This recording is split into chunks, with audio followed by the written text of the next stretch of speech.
Di video sebelumnya, Kim Chul bersama anggota timnya bertemu dengan monster Yeti. Namun di hadapan para Yeti, Kim Chul tidak bisa melakukan apapun. Dan semua anggota timnya pun terbantai habis oleh monster Yeti itu.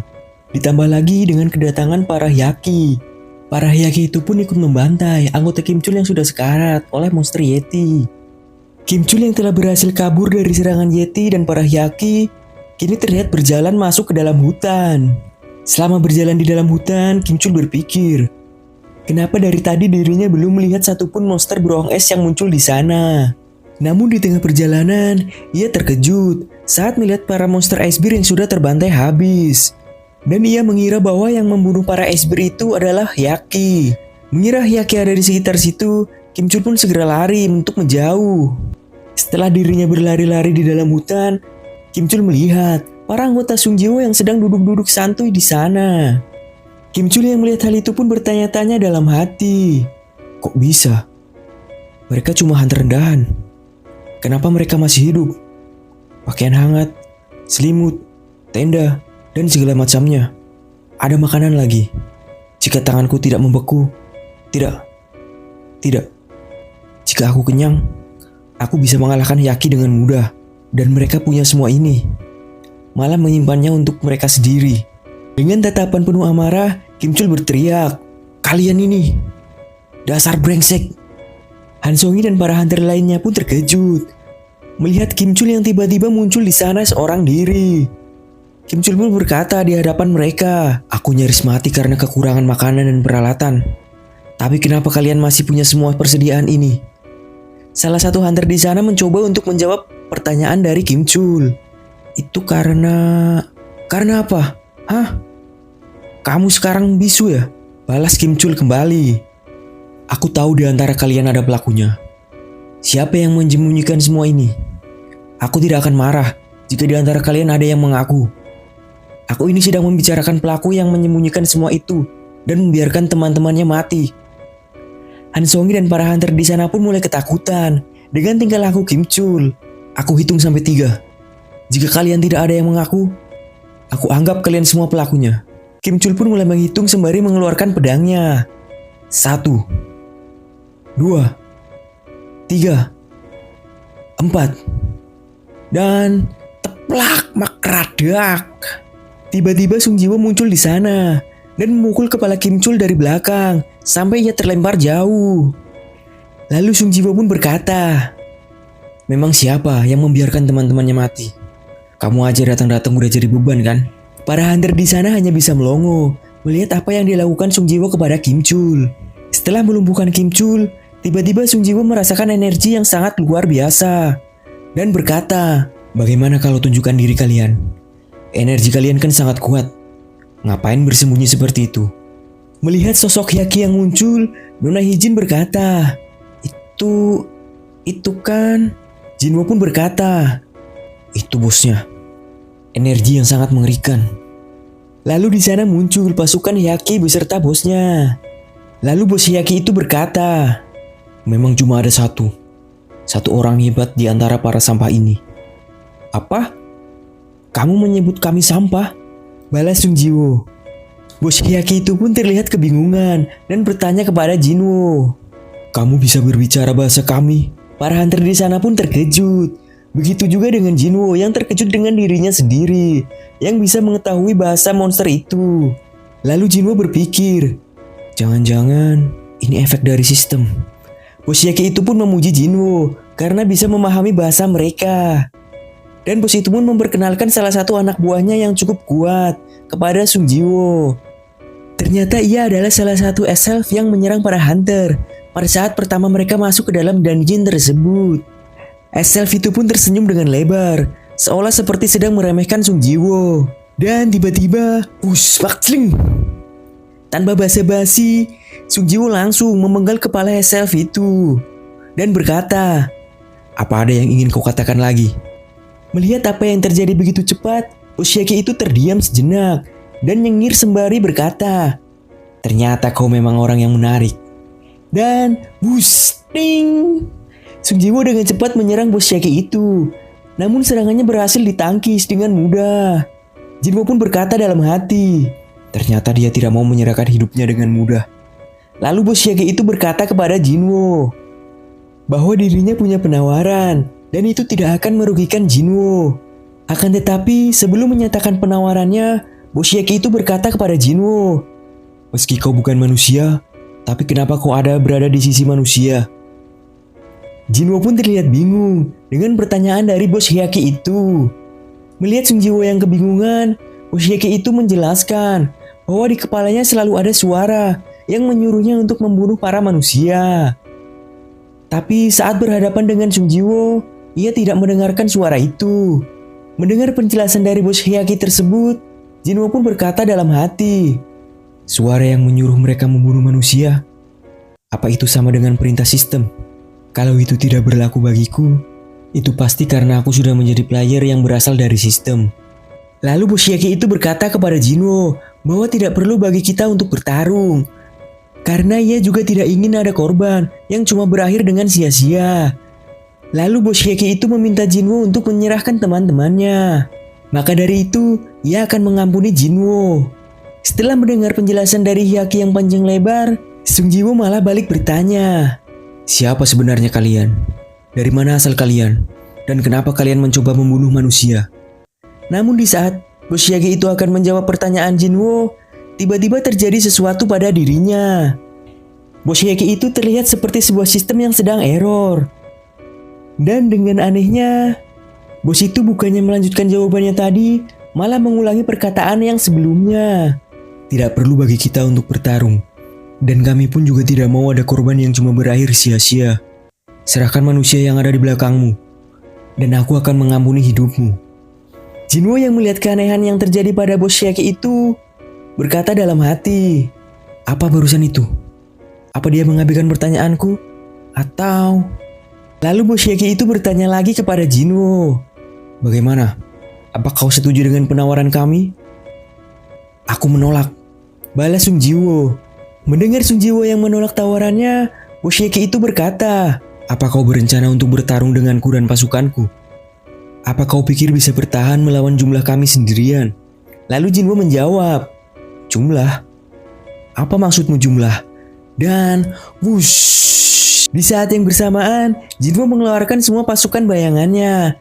Para hunter yang melihat pasukan Jinwo muncul terlihat kebingungan dan berkata, "Apa ini? Monster? Banyak monster tiba-tiba muncul." Termasuk Nona Hijin yang terkejut melihat monster es bir hitam muncul di hadapannya. Lalu bos Hyaki yang melihat Jinwo mengeluarkan pasukan bayangannya menganggap semua itu hanyalah trik murahan. Mendengar perkataan bos Hyaki yang mengatakan bahwa itu hanya trik murahan, Jinwo pun berkata, "Apa ini trik murahan?" Dan wush, swish, para pasukan bayangan langsung menyerang para Hyaki habis-habisan. Melihat pertarungan antar monster itu, Nona Hijin meminta teman-temannya untuk mundur, karena itu bukan pertempuran yang bisa mereka ikut di dalamnya. Melihat para Hyaki yang sedang bertempur dengan pasukan bayangan miliknya, Jinwo pun berpikir bahwa apa yang dikatakan oleh bos Hyaki tadi bukanlah hanya gertakan saja. Karena meski memiliki keuntungan jumlah, Jinwo tidak bisa membuat pasukannya bisa bertahan lama. Pasukan bayangan memang abadi, akan tetapi jumlahnya akan terus berkurang karena terus-menerus dihancurkan oleh para Hyaki itu. Semenjak Jinwo sudah membuat pasukannya naik level, seharusnya mereka bisa mengurus para Hyaki itu dengan mudah. Tapi masalahnya ada di dia, si bos Hyaki itu. Jinwo pun merasa bahwa bos Hyaki itu lebih kuat dari dirinya saat ini. Meskipun ia saat ini mengeluarkan Igris, ia akan tetap kesulitan melawannya. Melihat situasi yang tidak menguntungkan dirinya, Jinwo pun berpikir bahwa pasukan biasa tidak akan bisa mengalahkannya. Lalu sambil melihat Kim Chul yang tak sadarkan diri, Jinwo berpikir kembali, "Aku butuh prajurit bayangan yang lebih kuat." Lalu di sana terlihat bos Hyaki yang tiba-tiba memperkenalkan dirinya kepada Sung Jiwo. "Namaku Baruka, dan kau?" "Sung Jiwo."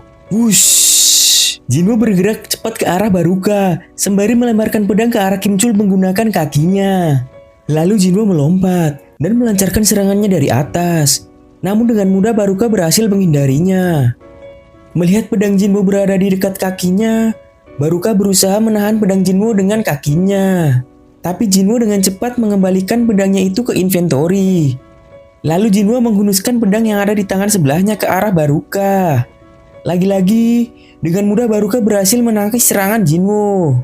Tidak kehabisan akal, Jinwo mengeluarkan lagi pedangnya tadi dengan tangan kirinya dan langsung mengarahkan pedang itu ke arah Baruka. Akan tetapi, lagi dan lagi, serangan Jinwo berhasil ditahan oleh Baruka. Dan Jinwo pun terkena tendangan Baruka sampai terlempar cukup jauh. Melihat lawannya yang cukup kuat, Baruka berkata, "Sudah lama sekali, aku tidak sesenang ini." Tiba-tiba terlihat cahaya api dari atas langit dan dar! Salah satu prajurit bayangan Sung Jiwo berhasil mengenai Baruka dengan sihir bola apinya yang begitu besar. Berkat serangan dari magiciannya, Jinwo jadi sedikit memiliki waktu untuk menjalankan rencananya. Dan di saat yang bersamaan, terlihat Kim Chul yang sudah tersadar. Lalu Kim Chul berkata, "Suara tadi itu pasti Sung Jiwo. Brengsek." Melihat ada pedang di sampingnya, Kim Chul langsung mengambil pedang tersebut dan berniat untuk membunuh Sung Jiwo. Di sisi lain, Jinwo yang melihat Baruka terkena serangan bola api pun berkata kepadanya, "Tidak mungkin bagimu mati hanya karena serangan itu. Berhenti buang-buang waktu. Keluarlah." Lalu bayangan Baruka muncul dan terlihat dari balik kobaran api. Dan wush, Baruka langsung terbang, melancarkan serangannya ke arah Jinwo sembari berkata, "Apa ini batas dari pasukanmu?" Sung Jiwo pun terlihat hanya berdiri dengan santai di sana. Di saat yang bersamaan, terlihat Nona Hijin berteriak, "Sung Jiwo!" Dan di sana terlihat Kim Chul yang dengan penuh amarah mengayunkan pedangnya ke arah Jinwo. Melihat Kim Chul yang berusaha menyerang Sung Jiwo, Baruka berkata, "Sepertinya bukan cuma aku yang mengincar kepalamu." Namun Sung Jiwo masih terlihat santuy dan hanya berdiam diri di sana, seolah ia sedang menjalankan sesuatu rencana. Dan benar saja, tepat di saat Kim Chul sudah berada di belakangnya, Jinwo pun berkata, "Kim Chul, seperti yang aku prediksi. Igris." Dan wush, makjlip. Pedang dari Igris berhasil menembus badan Kim Chul. Kim Chul yang tertusuk pedang Igris pun berkata, "Sung Jiwo, kau brengs." Lalu Jinwo berkata kepada Kim Chul, "Sejak awal, aku sudah menduga hal ini." "Sialan," jawab Kim Chul sebelum ia menghembuskan napas terakhirnya. Melihat apa yang sudah dilakukan oleh Jinwo kepada Kim Chul, Baruka pun berkata, "Sungguh menarik, tapi tidak akan merubah apapun." Baruka yang melihat Jinwo berada di belakang Igris pun berkata, "Tidak ada gunanya kau bersembunyi." Melihat Baruka yang akan menyerang tuannya, Igris pun mengayunkan pedangnya ke arah Baruka. Namun dengan mudah Baruka menghindari serangan Igris. Dan ia pun melihat Sung Jiwo yang berada di balik tubuh Igris. Di sana terlihat Sung Jiwo yang sedang berusaha membangkitkan Kim Chul kembali untuk dijadikan salah satu pasukan bayangannya. "Bangkitlah." Dan wush, ya, Kim Chul pun berhasil dibangkitkan kembali oleh Sung Jiwo. Dan kini ia diberi nama Iron. Baruka yang diabaikan oleh Sung Jiwo terlihat kesal dan ia pun berkata, "Jangan kau coba mengabaikanku. Apa kau pikir satu pasukan barusan itu bisa menghentikanku?" Lalu Sung Jiwo menjawab, "Tentu saja tidak." Di sana terlihat Iron yang berteriak menggunakan skillnya yang bernama Taunting Cry. Terkena efek dari skill Iron, kini Baruka telah terprovokasi. Baruka pun berkata, "Muncul satu lagi orang yang menyebalkan. Aku akan menebasmu dulu." Dan ting! Serangan pedang Baruka berhasil ditahan oleh Iron menggunakan tamengnya. Lalu Iron membalas serangan Baruka menggunakan kampaknya. Namun Baruka berhasil menghindarinya dan berkata, "Prajurit lemah ini tidak sebanding denganku. Begitukah? Bagaimana kalau kami bertiga?" Balas Sung Jiwo. Di sana terlihat Jinwo dan Igris yang bergabung bersama Iron untuk melawan Baruka. Melihat pertempuran yang begitu hebat terjadi di hadapannya, Han Songi pun bertanya kepada Nona Hijin, "Apa semua hunter bertarung seperti itu?" Nona Hijin pun hanya bisa menjawab, "Kalau semua hunter harus bertarung seperti itu, aku tidak akan pernah mendapat lisensi. Aku belum pernah mendengar atau melihat yang seperti ini." Apa sekarang kita sedang mimpi?"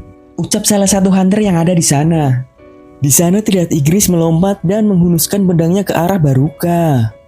Baruka pun terlihat kewalahan menghadapi kombinasi serangan dari Igris, Jinwo, dan Iron. Dan Maktrok. Jinwo berhasil menusukkan daggernya ke Baruka. Melihat serangannya yang tidak mengenai titik vital, Jinwo berpikir bahwa Baruka masih mampu menghindari serangan fatal dalam situasi tersebut. Kemudian Jinwo pun terlihat menjauh dari Baruka untuk menjaga jaraknya. Efek dari dagger Jinwo yang mengenai Baruka telah dibatalkan karena daya tahan tubuh Baruka yang terlalu tinggi. Baruka yang terluka pun berkata kepada Jinwo, "Kau sampah lumayan tangguh juga." Jinwo pun membalas perkataan Baruka, "Kau tidak dalam posisi yang seharusnya bilang hal semacam itu. Bagaimana kalau kau lihat sekitarmu?" Di sana terlihat semua anak buah Baruka yang telah dikalahkan oleh pasukan bayangan milik Jinwo. Melihat semua anak buahnya telah dihabisi, Baruka pun sangat marah dan berkata, "Kau brengsek, semua prajuritmu pasti akan menghilang kalau aku menyingkirkanmu dulu." Lalu Baruka melesat ke arah Jinwo. Dan di sana Jinwo pun terlihat yang bersiap untuk melempar daggernya. Wush! Dagger milik Jinwo telah dilempar ke arah Baruka. Baruka yang melihat Jinwo melempar daggernya berkata, "Sampai melempar senjatamu, kau." Lalu dengan skill dominator touch miliknya, Jinwo mempercepat laju daggernya. Dan dagger Baruka pun hancur berkeping-keping karena menahan serangan dagger milik Jinwo. Baruka yang sudah tidak fokus, ia tidak menyadari Iron sudah ada di belakangnya. Dan Iron pun berhasil menangkap Baruka. Dan bola api dari pasukan Magician Jinwo tepat mengenai Baruka, yang saat itu telah tertangkap oleh Iron. Meski sudah berkali-kali terkena serangan combo dari Jinwo dan pasukannya, Baruka masih bisa bertahan di sana. Baruka yang terlihat sangat murka pun berteriak, "Kau brengsek, aku akan membunuh kalian semua." Dan maklip. Tanpa disadari oleh Baruka, Jinwo dengan skill kamuflasenya berhasil mengenai titik vital Baruka. Lalu Jinwo berkata, "Lihat, sepertinya ini sudah berakhir." Namun ternyata Baruka masih bisa menggenggam erat tangan Sung Jiwo sembari berkata, "Kau pikir siapa yang kau hadapi ini?" Dan di sana terlihat Iron yang sudah berdiri di belakang Baruka untuk melancarkan serangannya. Baruka pun terkena serangan Iron dengan telak. Melihat Baruka yang tersungkur ke tanah, Jinwo berkata, "Aku sudah bilang kan, ini sudah berakhir." Akhirnya Boss Dungeon telah berhasil dikalahkan. Dan Jinwo pun telah naik level. Episode kali ini pun bersambung.